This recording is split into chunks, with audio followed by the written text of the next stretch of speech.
Buenas noches, este es el diácono Santiago Josado de la iglesia de San Sebastián en San Agustín, Florida.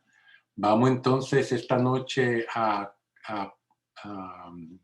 empezar con nuestra clase de Biblia sobre el Evangelio de San Marcos. Vamos a cubrir esta noche el capítulo 8 del Evangelio. Pero antes de empezar, vamos entonces a hacer nuestra oración para antes de leer la Biblia. En nombre del Padre, y del Hijo, y del Espíritu Santo. Señor Jesús, abre mis ojos y mis oídos a tu palabra. Que lea y escuche yo tu voz y medite tus enseñanzas. Despierta mi alma y mi inteligencia para que tu palabra penetre en mi corazón y pueda yo saborearla y comprenderla. Dame una gran fe en ti para que tus palabras sean para mí otras tantas luces que me guíen hacia ti por los caminos de la justicia y de la verdad. Habla, Señor, que yo te escucho y deseo poner en práctica tu doctrina, porque tus palabras son para mí vida, gozo, paz y felicidad. Habla, Señor, tú eres mi Señor y mi Maestro, y no escucharé a nadie sino a ti. Amén. Bueno, pues entonces vamos entonces a comenzar nuestra clase de esta noche sobre el Evangelio de San Marcos. Y todavía estamos en la sección de Galilea a Jerusalén, ¿verdad? Que es la que se encuentra en esta sección, ¿verdad? Estamos todavía, vamos a terminar esta noche, esta sección, con el capítulo 8, ¿verdad? Que es Jesús versus Herodes. Bueno, vamos entonces a comenzar a leer los primeros versículos, que va a ser el versículo 1 al 10.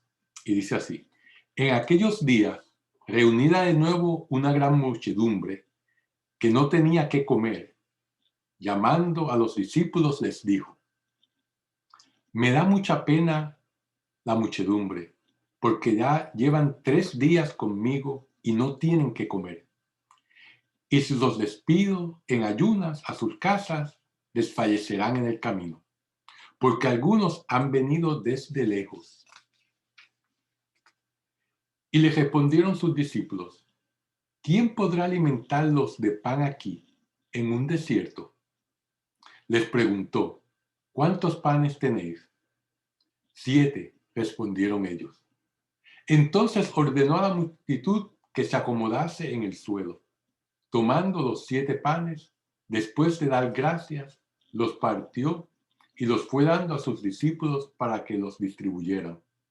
Y los distribuyeron a la muchedumbre. Tenían también unos pocos pececillos. Después de bendecirlos, mandó que los distribuyeran. Y comieron y quedaron satisfechos. Y con los trozos sobrantes recogieron 7 espuertas. Eran unos 4,000. Y los despidió. Y subiendo enseguida a la barca con sus discípulos, se fue hacia la región de Dalmanuta. Palabra de Dios.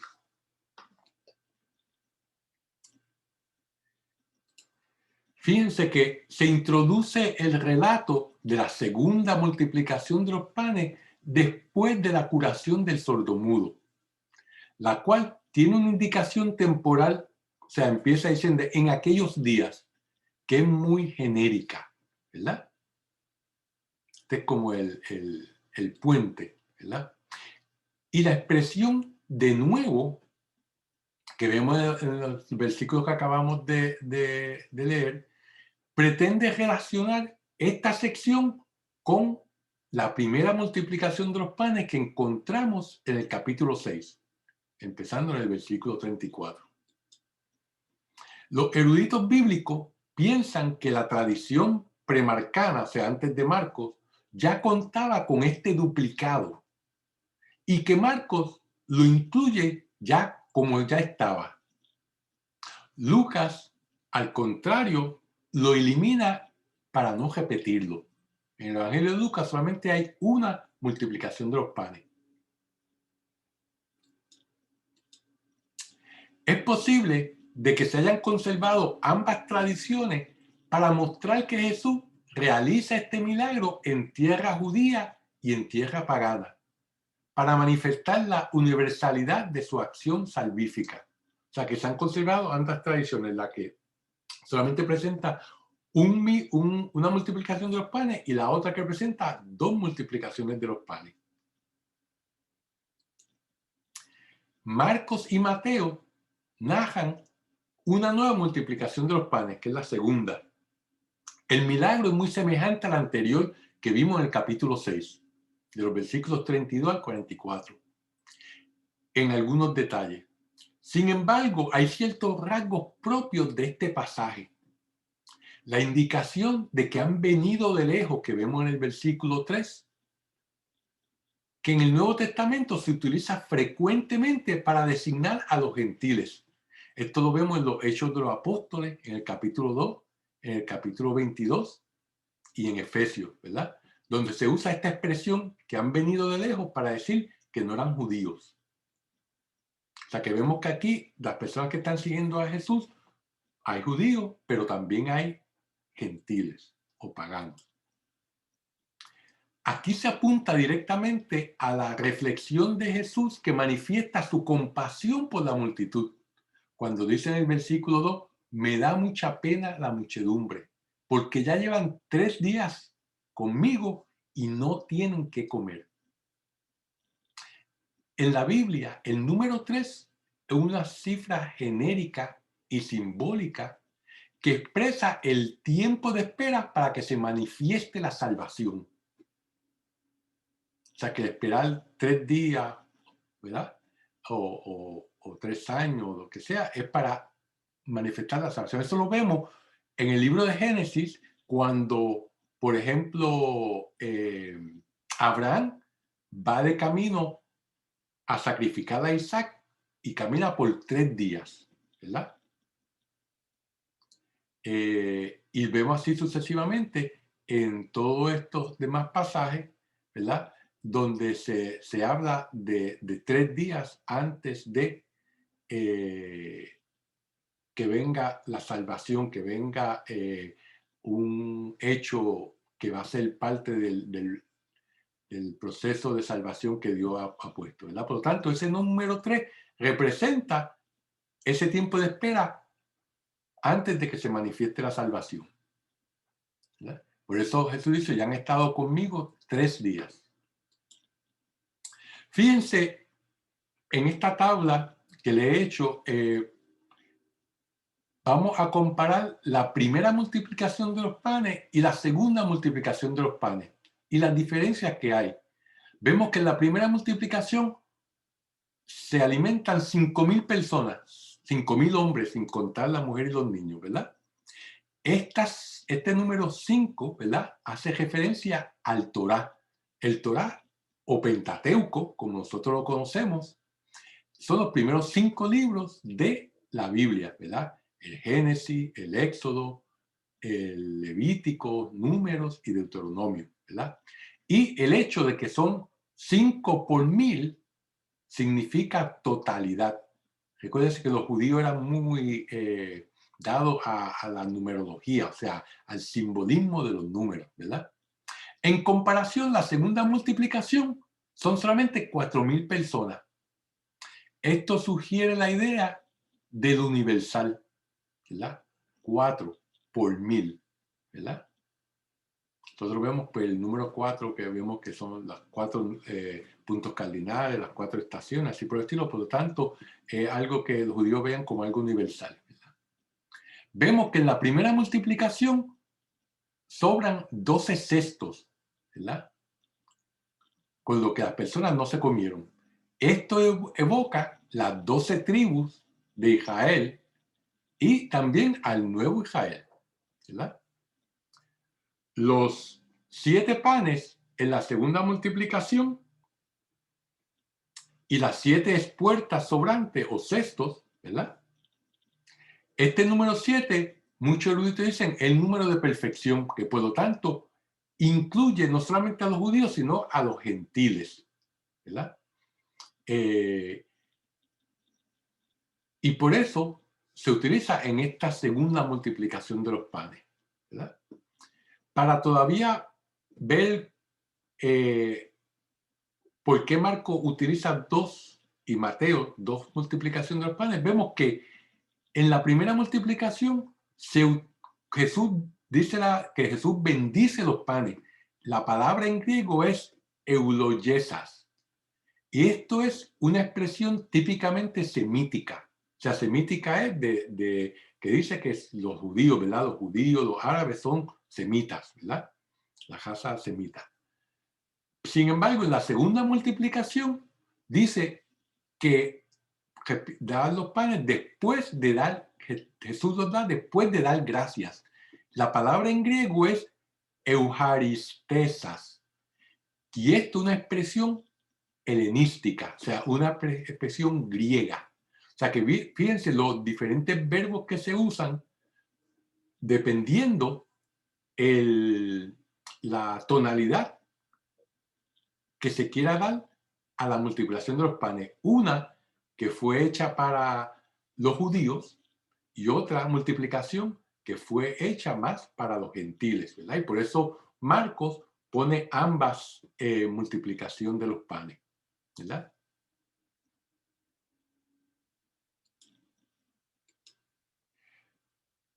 Jesús que antes se había presentado como el Mesías pastor del nuevo pueblo de Israel, ahora sugiere que los gentiles también tengan su propio lugar en el pueblo de Israel, ¿verdad?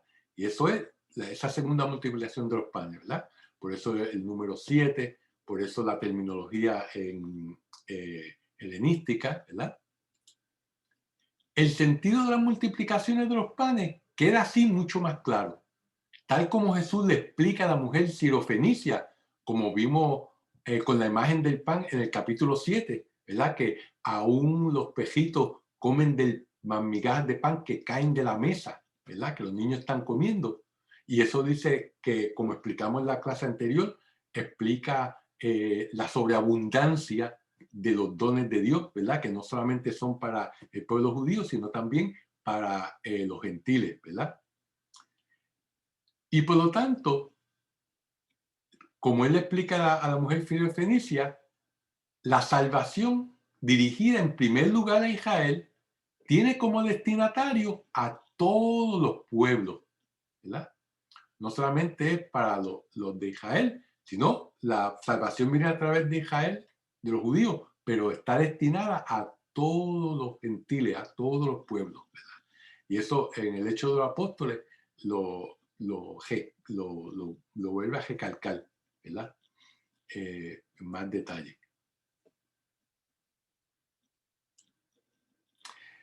El documento Lumen Gentium del Concilio Vaticano II nos dice que todos los hombres, por tanto, están invitados a esta unidad católica del pueblo de Dios. Católico, como sabemos, significa universal, a la unidad universal del pueblo de Dios. A esta unidad pertenecen de diversas maneras y a ella están destinados los católicos, los demás cristianos e incluso todos los hombres en general llamados a la salvación por la gracia de Dios. Como hemos dicho anteriormente, Cristo no murió en la cruz solamente por los católicos, los protestantes, los ortodoxos. Él murió por todos los hombres en el mundo, ¿verdad? Por tanto, todos los hombres, no importan de qué casa, de qué país, de qué religión, están llamados a la salvación por la gracia de Dios. ¿Verdad?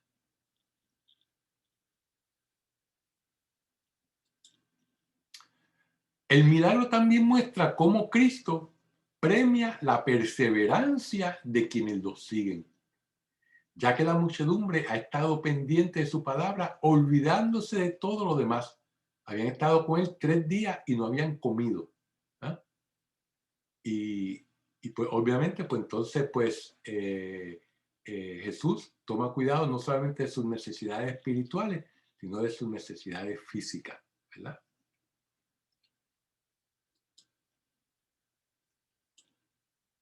Vamos entonces a pasar a la próxima sección, que es del versículo 11 al 13. Y dice así: salieron los fariseos y comenzaron a discutir con él, pidiéndole para tentarle una señal del cielo. Suspirando desde lo más íntimo, dijo: ¿por qué esta generación pide una señal? En verdad os digo que a esta generación no se dará ninguna señal. Y dejándolo, subió de nuevo a la barca y se marchó a la otra orilla. Palabra de Dios. Fíjense que los fariseos hacen su aparición nuevamente. Siempre están poniendo a Jesús a prueba, ¿verdad? Ahora le piden una señal del cielo para confirmar su poder. Esto no es nada nuevo. Lo vemos en Isaías, con referencia al rey Ahaz, ¿verdad? Que Isaías le dice que a rey Ahaz que pida una señal, y él le dice que él no quiere tentar a Dios, ¿verdad? Y Isaías dice: él como quiera te va a dar una señal, y la señal va a ser que la joven virgen va a dar a luz un hijo y le dará por nombre Manuel, ¿verdad? Eso lo vemos en Isaías 7 del 10 al 17. O sea que ese es el tipo de señal que los fariseos están buscando. O en la segundo libro de los reyes, con referencia al rey Ezequías, cuando se enferma y le pide al profeta que interceda por ante Dios, Dios le da la señal de que lo va a curar y que la sombra que se refleja sobre la pared va a disminuir 10 marcas, ¿verdad? O sea que son los fariseos,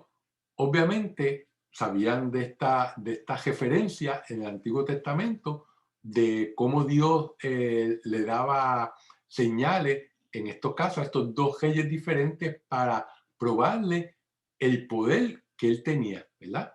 Y por lo tanto, pues ellos le están pidiendo a Jesús que él también les dé una señal para confirmar que él es quien dice que es el Hijo de Dios, el Mesías, ¿verdad?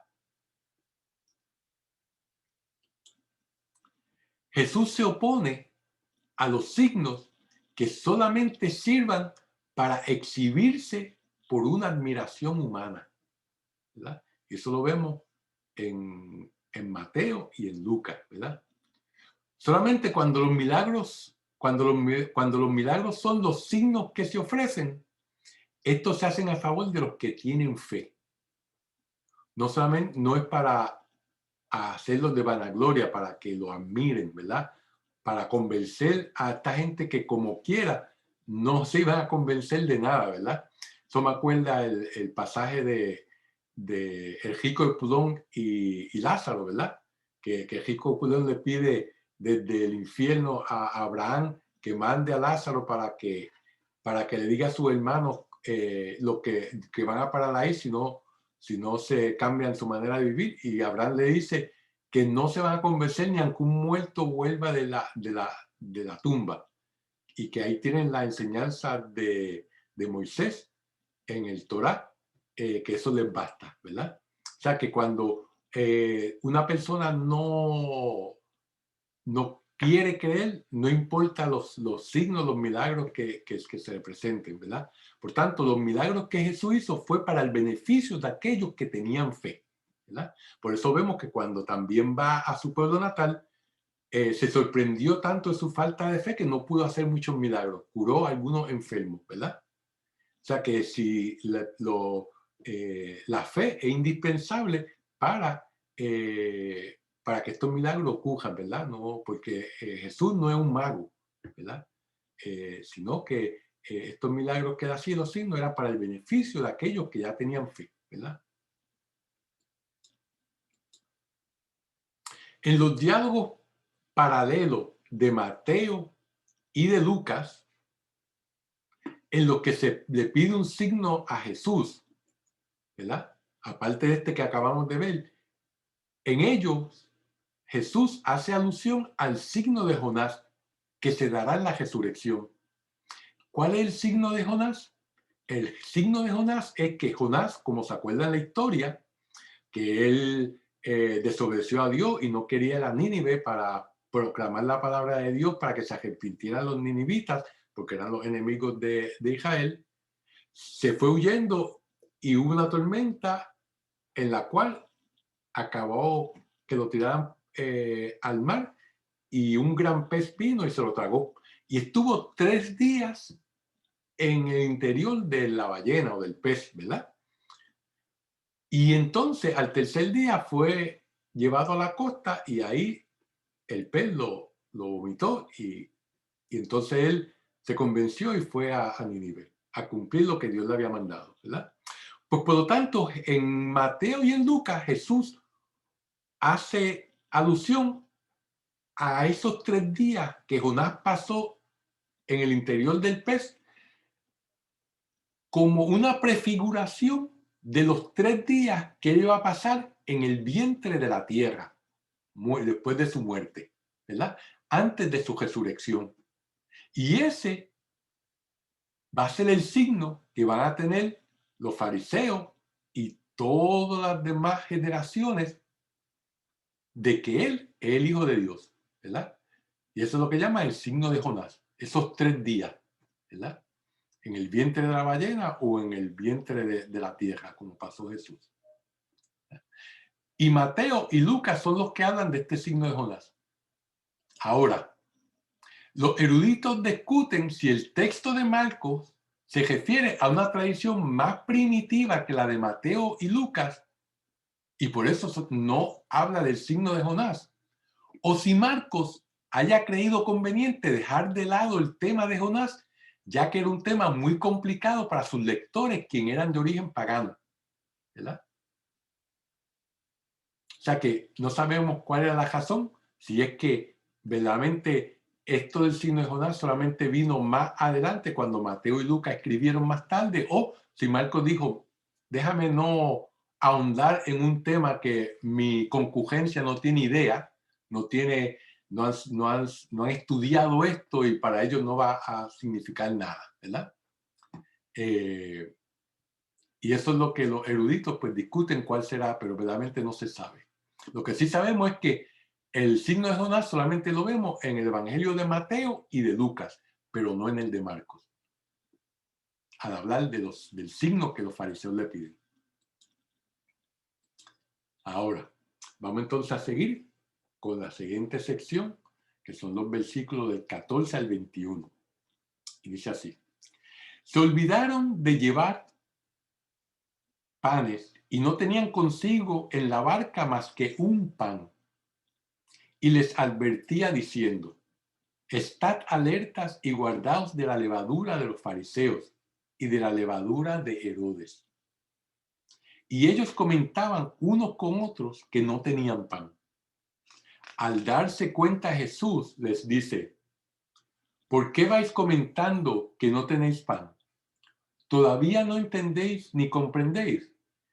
Tenéis endurecido el corazón. Tenéis ojos y no veis. Tenéis oídos y no oís.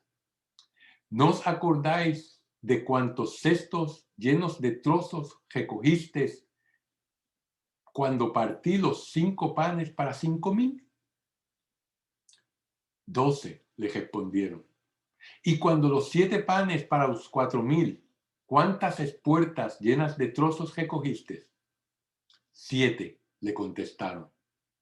Y les decía: ¿todavía no comprenden? Palabra de Dios. Fíjense, Jesús, después de hacer la multiplicación de los panes y tener la discusión con los fariseos, se embarca de nuevo con sus discípulos hacia el otro lado del lago. Mientras navegaban, ellos se dieron cuenta de que solamente tenían un pan nada más para todos ellos. Jesús les habla de la levadura de los fariseos y de Herodes, mientras ellos, en una de las típicas actitudes de incomprensión frente a la palabra o a los signos, que otra manera de decir los milagros de Jesús, seguía hablando de los panes, ¿verdad? Él estaba hablando de algo más elevado y ellos todavía estaban pensando en que no tenían pan suficiente para comer. En otras partes de los evangelios, en Mateo y en Lucas, Jesús empleó la imagen de la levadura para señalar la fuerza de su doctrina, ¿verdad? Cuando dice el reino de Dios es como la levadura, que usted le echa un poquito al pan y eleva la masa, ¿verdad? Aquí se simbolizan la levadura simboliza las malas disposiciones de los fariseos que no creen en él y le piden una señal para tentarlo, como vimos en los versículos 11 y 12. Y la hipocresía de Herodes, que tampoco hace que entienda los signos de Jesús, ¿verdad? Cuando se acuerdan en el capítulo 6, habla de que unos decían que Jesús era un profeta, otros que decían que Elías, y Herodes dice, ese es Juan el Bautista al que yo mandé a matar, ¿verdad? O sea que tampoco Herodes entiende los signos de Jesús ni los fariseos, ¿verdad? Es una característica de las que están en contra de Jesús. El Señor previene a sus discípulos que no caigan en aquella visión humana de las obras del Cristo, la cual está desprovista del verdadero sentido de su poder y misión salvadora.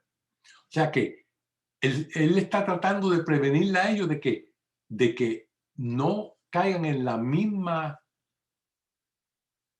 error, en el mismo error que caían los fariseos y Herodes, ¿verdad? Que no solamente vieran sus milagros como algo humano, ¿verdad? Como que lo vieran como si fuera un enviado, un Mesías, ¿para qué? Para sacar a Israel del yugo de los romanos, ¿verdad? Sino que su misión salvadora tenía un sentido diferente del que ellos no estaban entendiendo, ¿verdad? Al ver que los discípulos siguen pensando en la comida, en pese a lo que él está tratando de explicar, y que no han entendido la imagen de la levadura, Jesús les responde sin metáfora y con una lluvia de preguntas. Le dice, ¿por qué vais comentando que no tenéis pan? ¿Todavía no entendéis ni comprendéis? ¿Tenéis endurecido el corazón? ¿Tenéis ojos y no veis? ¿Tenéis oídos y no oís? ¿No os acordáis de cuántos cestos llenos de trozos recogisteis cuando partí los 5 panes para los 5,000? Como quien dice, no se preocupen de que tengan un pan, si yo puedo multiplicarlo hasta saciarlo, ¿verdad? O sea, es la visión tan limitada que tenían los discípulos y los apóstoles. Estas preguntas que Jesús les hace son para dejarle ver que ellos se están asemejando a sus antagonistas, a los fariseos y a Herodes, que no entienden, que no comprenden, ¿verdad?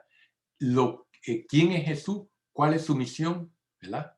Por lo tanto, le está dejando ver que ellos se asemejan más a los que son, los que están en contra de él, que los que están con él.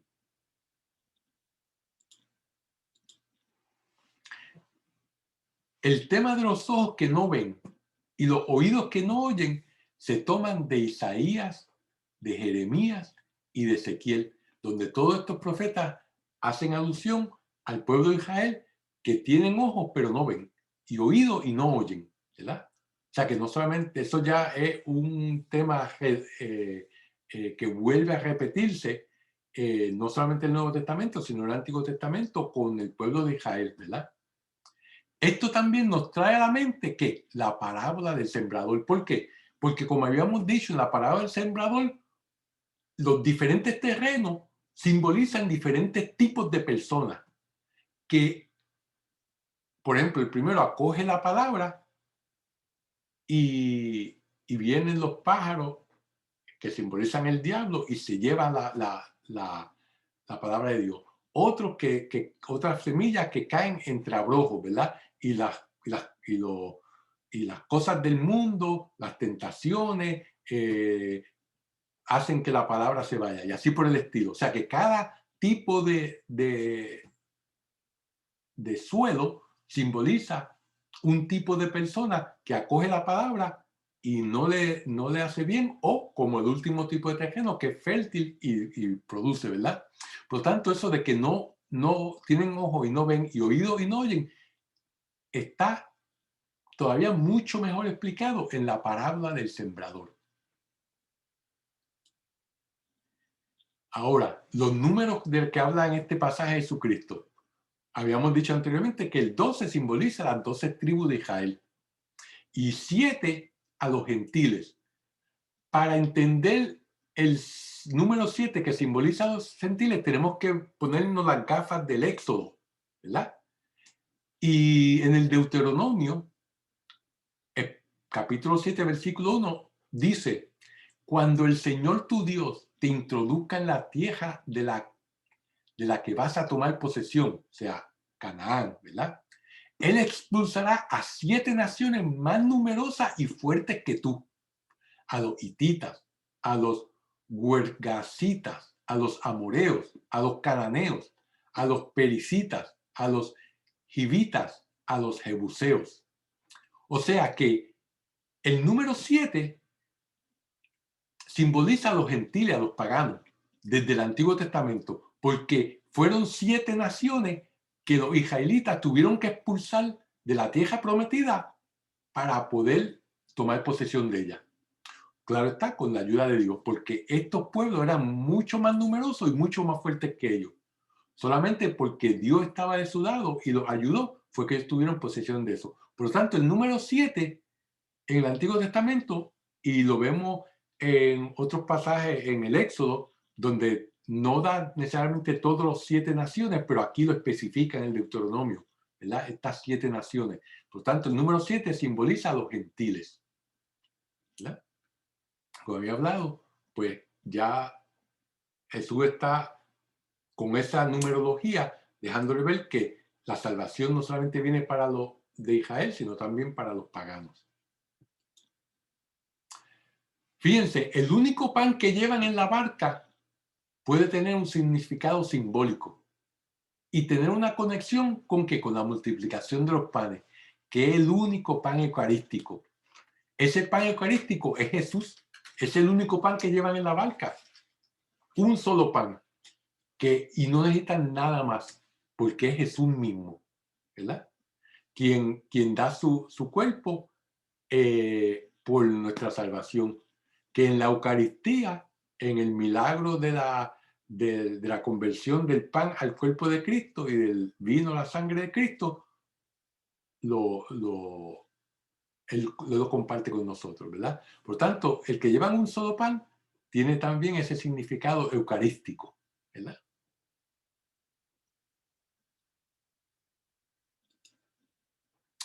Ahora, hasta ahí llegamos con esta sección de Jesús contra versus Herodes, ¿verdad? Que acaba con estos versículos 21.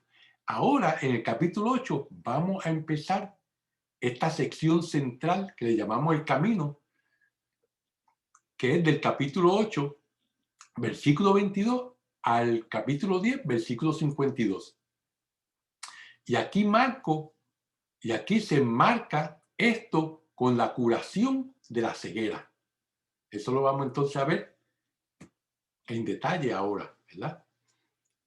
Por lo tanto, ahora ya terminamos con esta sección y vamos entonces a empezar de que es de Galilea y vamos a empezar en el camino. Por lo tanto, les voy a dar una visión de esta sección central antes de continuar con el capítulo 8 para terminarlo esta noche. Fíjense, estas dos curaciones de los ciegos que marcan la sección del capítulo 8 y el 10, ¿verdad? Una al principio y otra al final. Aquí en medio de esta sección se encuentran los 3 anuncios de la pasión de Cristo que Cristo hizo. Y para Marcos, pues obviamente tienen un sentido especial y no pasaron desapercibidos. Por tanto, en esta sección central, que es el camino hacia Jerusalén, están estos 3 anuncios que Cristo hizo de su muerte y resurrección. Y están enmarcados por las 2 curaciones de ciegos que vamos a ver. él está utilizando el mismo recurso del sándwich, ¿verdad? Que hablamos inicialmente en nuestras clases, ¿verdad? Esta sección está enmarcada con el tema de la ceguera, ¿verdad? Y la ceguera es el signo de ¿qué? Del extravío, de la soledad, de la incapacidad para liberarse por sí mismo y para encontrarse con la luz. Fíjense el significado que Marco le está dando a esto. Está enmarcando esta sección con ese tema de la ceguera, que simboliza todo esto, utilizando ese recurso del sándwich que a él le gusta, ¿verdad? Utilizar, que hemos visto anteriormente. El primer ciego, el primer milagro del ciego, entra poco a poco en la luz. Y es Jesús quien lo hace entrar. Ve de lejos, al principio, todas las cosas, pero ha dejado el reino de las tinieblas y ha pasado al reino de la luz, ¿verdad? Pedro, de modo semejante, parece que entra a la luz al confesar: tú eres el Cristo, que lo vamos a ver cuando veamos esa sección. Pero al instante muestra que solamente alcanza a ver un poco, porque su esperanza mesiánica era la de un caudillo militar. Se horroriza al oír a Jesús hablar de su muerte con tanta tranquilidad. O sea que esa primera curación del primer ciego, que como vamos a ver, Jesús le cura los ojos, pero él no puede ver muy bien y después entonces acaba viendo bien, es un modelo de lo que está pasando Pedro, que sí confiesa: tú eres el Cristo. El Dios Padre se lo dijo a él, pero inmediatamente después de eso, ¿qué? No ve completamente, sino que está viendo parcialmente, porque ve a Jesús como un caudillo militar, ¿verdad? Y por eso es que le dice, lo llama aparte y le dice: no diga eso, ¿verdad? Y Jesús le dice: apártate de mí, Satanás, ¿verdad? Al final de esta sección, en el capítulo 10, vemos que los discípulos han demostrado que no habían entendido nada o casi nada del misterio de Jesús y seguían buscando la gloria. Pero entonces, la curación del segundo ciego al final es la de Bartimeo, que con su fe poderosa entra en el camino y en la luz de una vez para siempre. O sea, ya este ciego no recibe la visión de una manera a diferentes pasos, sino que como su fe es grande y es verdadera, inmediatamente ve sin ningún problema. Y como vamos a ver al final, se convierte en alguien que va a llevar la palabra de Dios a las demás personas, ¿verdad? Fíjense la diferencia de esas dos curaciones, de esos dos ciegos, y lo que simboliza cada una. Bueno, pues entonces vamos a empezar con la primera curación, ¿verdad? Que está en el capítulo 8, versículo 22. Y dice así: llegan a Betsaida y le traen un ciego suplicándole que lo toque. Tomando de la mano al ciego, lo sacó fuera de la aldea. Y poniendo saliva en sus ojos, le impuso las manos y le preguntó: ¿ves algo? Y alzando la mirada dijo: veo a hombres como árboles que andan. Después le puso otra vez las manos en los ojos y comenzó a ver y quedó curado. De manera que veía con claridad todas las cosas. Y lo envió a su casa diciéndole: no entres ni siquiera en la aldea. Palabra de Dios. Fíjense, como vimos en el caso del sordomudo, en el capítulo 7, que Jesús cura al sordomudo, Jesús también cura con gestos simbólicos, mismos de la iglesia que utilizó en la liturgia de los sacramentos. Como se acuerdan, para el sordomudo, que le puso, le tocó los oídos y después cogió su propia saliva y se la puso en la lengua al sordomudo, ¿verdad? Que es, como habíamos dicho, parte del ritual del bautismo, que se llama el éfeta, ¿verdad? Que se pide que abran, que Dios le abra los oídos al que ha sido bautizado para que escuche su voz y abra sus labios para que pueda proclamar la palabra de Dios a otras personas. Pues aquí también Jesús lo cura a este ciego, ¿verdad? Con su saliva. Como habíamos explicado anteriormente, la saliva es vista como que tenía poder curativo en aquella época. Y también como como un aceite así, pues se parecía al aceite con que se ungían las personas, ¿verdad? Y como vemos también, Jesús, como hizo con el sordomudo, lo saca de la multitud y lo lleva aparte, ¿verdad? Como un gesto eh, donde respeta al individuo, a su privacidad y le da una atención de uno a uno, ¿verdad? Para que no sea motivo de curiosidad de las personas que están alrededor. La curación del ciego de Bethsaida representa en el curso del Evangelio la culminación de los signos mesiánicos de Cristo. Por eso no es extraño que esta venga seguida de la confesión de Pedro, que vamos a ver en el versículo 29. ¿Verdad? Por otra parte, la curación progresiva del ciego puede simbolizar el camino que recogieron Pedro y los discípulos. La misma también que recoge todo hombre y mujer, ¿verdad? De la conversión gradual.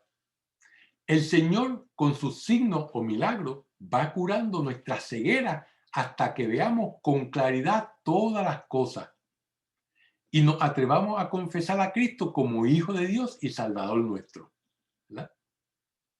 O sea que nuestra conversión, nuestra metanoia, ¿verdad? Que es la palabra griega para conversión, un cambio de dirección, ¿verdad? Donde vamos por una vida de pecado a una vida de vivir la gracia de Dios, ¿verdad?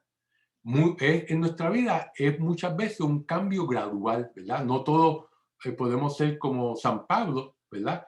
Que Jesús lo convirtió así, en un momento nada más. Y pasó de ser alguien que perseguía a los seguidores de Cristo a alguien que entonces empezó a evangelizar y a llevar la palabra de Dios, ¿verdad? Y el mensaje de Cristo. Nuestras vidas son una conversión constante, de hora a hora y de día a día, ¿verdad? Todas las experiencias que tenemos, si las sabemos valorar, si las sabemos interpretar, si las sabemos internalizar, nos llevan poco a poco a Dios, ¿verdad? Y como este ciego, pues vamos, primero no podemos ver claramente, pero llegará el momento que podamos ver las cosas con claridad, ¿verdad? Y entonces ahí, pues como vamos a ver Bartimeo, pues entonces nos vamos a atrever a confesar a Cristo como Hijo de Dios y Salvador a todas las personas.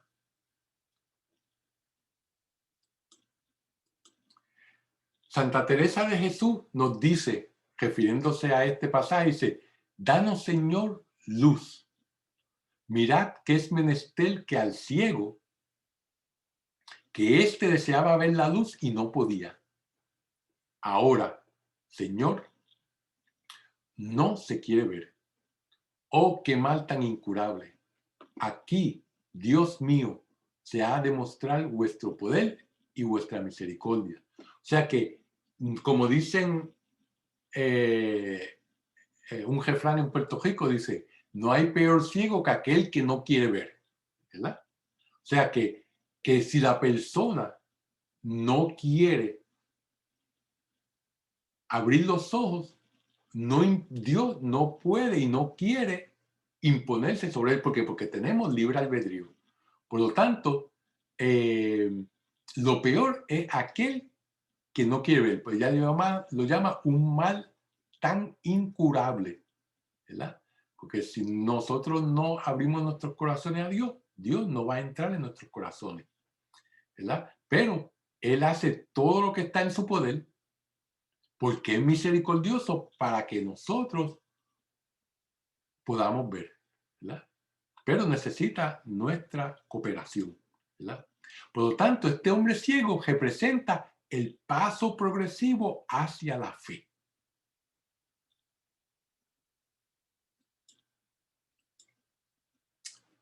Vamos entonces a ver la sección de la confesión de Pedro. Dice, salió Jesús con sus discípulos hacia la aldea de Cesarea de Filipo. Y en el camino comenzó a preguntar a sus discípulos, ¿quién dicen los hombres que soy yo? Ellos le contestaron, Juan el Bautista. Y hay quienes dicen que Elías y otros que uno de los profetas. Entonces él les pregunta, ¿y vosotros? ¿Quién decís que soy yo? Le responde Pedro, tú eres el Cristo. Y les ordenó que no hablasen a nadie sobre esto. Palabra de Dios. Fíjense, aquí se recoge uno de los momentos centrales de la relación de los discípulos con Jesús. La confesión de su mesianismo. Muchos eruditos creen que este pasaje es el centro de todo el Evangelio de Marcos. El diálogo con los discípulos muestra hasta qué punto es decisiva la respuesta de Pedro. En efecto, lo que los hombres piensan de Jesús es humanamente lo más grande que un judío piadoso podía pensar de alguien. O sea que Jesús fue un profeta, ¿verdad? Mateo, en el capítulo 16, cuando habla sobre que el pasaje paralelo a este que estamos leyendo, agrega a Jeremías, ¿verdad? ¿Por qué? Porque Jeremías fue el profeta que sufrido, el profeta que la gente lo vituperiaba, lo malinterpretaba, lo odiaba. ¿Por qué? Porque Jeremías estaba profetizando la caída de Jerusalén, ¿verdad? Y sin embargo, Jeremías se mantuvo firme, ¿verdad?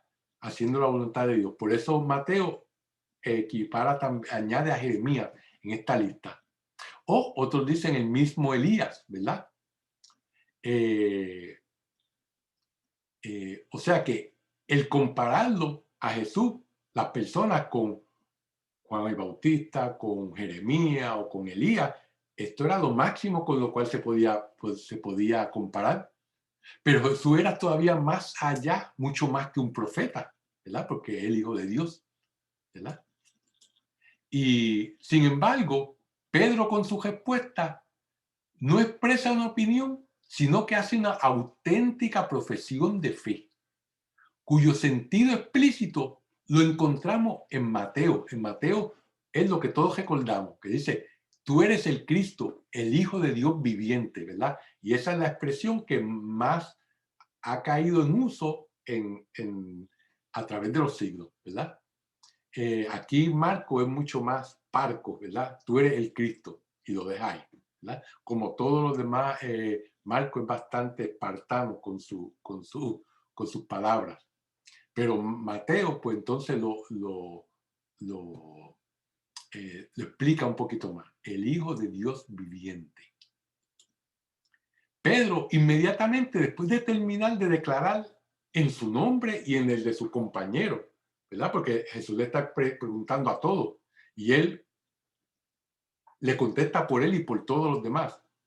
Que Jesús es el Mesías, inmediatamente Jesús le prohíbe que se lo digan a nadie, ¿verdad?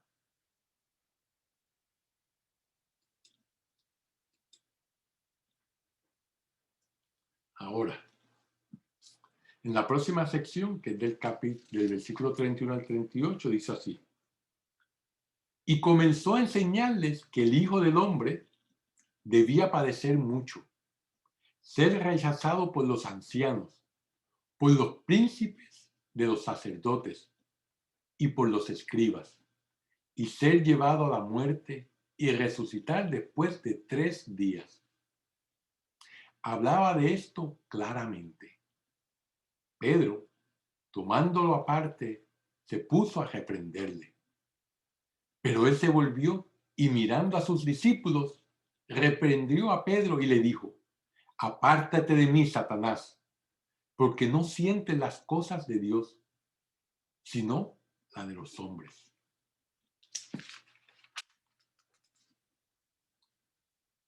Y llamando a la muchedumbre, junto con sus discípulos, les dijo: si alguno quiere venir detrás de mí, que se niegue a sí mismo, que tome su cruz y me siga. Porque el que quiera salvar su vida, la perderá. Pero el que pierda su vida por mí y por el evangelio, la salvará. Porque ¿de qué le sirve al hombre ganar el mundo entero si pierde su vida? Pues, ¿qué podrá dar el hombre a cambio de su vida?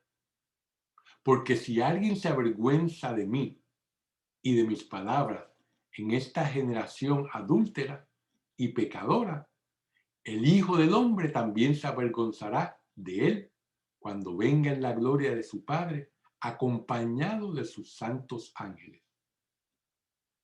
Palabra de Dios.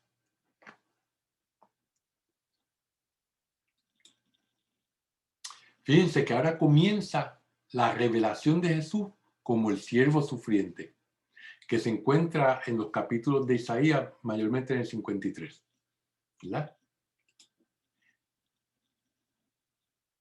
Este Jesús como siervo sufriente es el camino de la cruz que Cristo aceptó para sí, ¿verdad? Como vemos en el versículo 31. Y que cada cristiano debe de recorrer, como vemos en el versículo 34. Jesús prepara a sus discípulos para este acontecimiento con sus palabras, ¿verdad? O sea, que le está tratando de cambiar su mentalidad de que él es un Mesías como el siervo sufriente, no un Mesías como un caudillo militar, ¿verdad? Ahora, Jesús inicia una enseñanza particular para sus discípulos acerca del verdadero sentido de su misión, que es la salvación, que se realizará a través de su pasión y de su cruz, no por una victoria militar.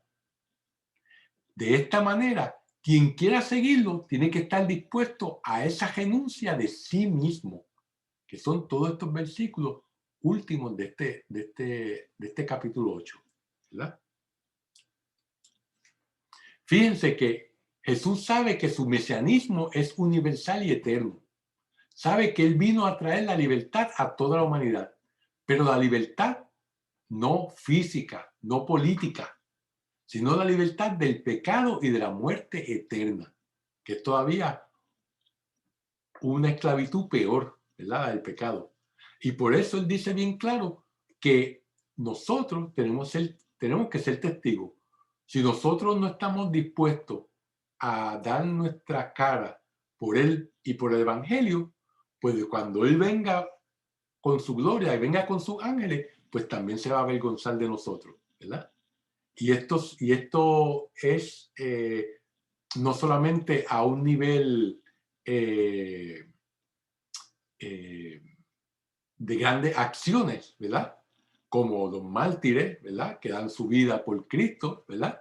Sino que esto lo podemos aplicar a momentos tan pequeños como el estar hablando con una persona o estar en una fiesta y que alguien diga algo que va en contra de lo que Jesús enseña, de lo que la iglesia enseña, y nosotros, por temor a o quedar mal o por temor a no hacer políticamente correcto, no nos atrevemos a decir la verdad de Cristo, ¿verdad?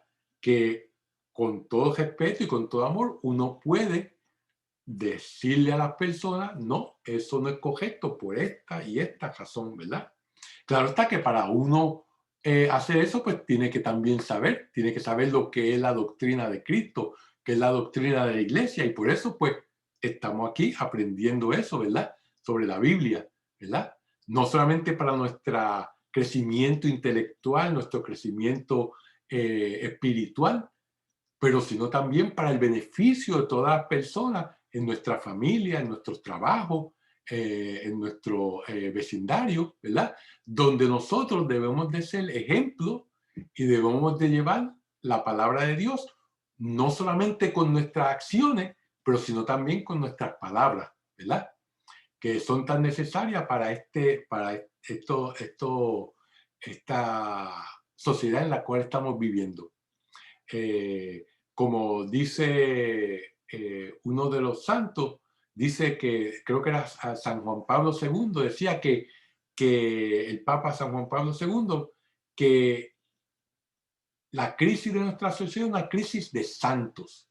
O sea, una crisis de aquellas personas que no hacen la voluntad de Dios. Santo es todo aquel que hace la voluntad de Dios.